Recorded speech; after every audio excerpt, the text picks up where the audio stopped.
Assalomu alaykum do'stlar. Navbatdagi obyektimiz 30 kilovatli sangro bilan ustanovka qilindi. Juda ham chiroyli ishlayapti. Shit sistemamiz.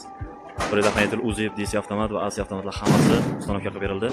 Har bir obyektda eng muhim jihatlardan biri mana bu invertordan chiqish tomonida lyujoniy nakonechnik va mis kabellardan foydalanish kerak. Chunki yaxshi kontakt bo'ladi.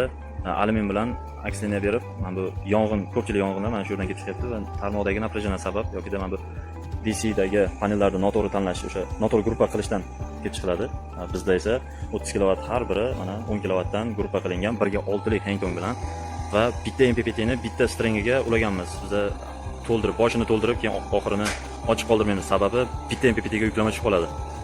Eng e'tiborli jihatlardan biri bu. Va ikkinchisi mana shu mis kabellardan invertordan chiqishi. Agar masofa yaqin bo'lsa, mana bizda shit mana bu yaqinda ekan, o'shanga bundan u yog'iga ham misdan ishlatib ketamiz. 10 metrgacha, 15 metrgacha ishlasak bo'ladi. Unchalik zararli tomoni yo'q. Ozgina moliyaviy tomondan og'irroq bo'lmasa. Atak sistemaga chiroyli ishlab berishiga anchagina ta'siri bor bu narsani. Va ko'pchilik sistemada, umuman energetika sistemasida muammo bo'layotgan ko'p obyektlarda boramiz. Stansiya ishdan chiqadi, o'chib qoladi. Klientlar keyin telefon qiladi. Bizniki ishlamayapti, montajdan noto'g'ri, u bu deydi. Aka, напряжениеңizni ko'ring, necha kelyapti desam, elektri yo'q, u bu deydi. Shu boisdan meniki voltmetr qo'yib ketyapmiz. Voltmetr mana birinchisida 220, 230, 210 kelib turibdi.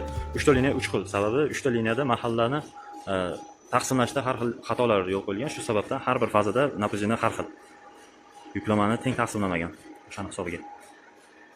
Bu yerda voltmetrlarni qo'yib qo'yganmiz, zazemleniya shina va Wi-Fi ga отдельный rozetkalarni o'rnatib ustanovka qilib berganmiz.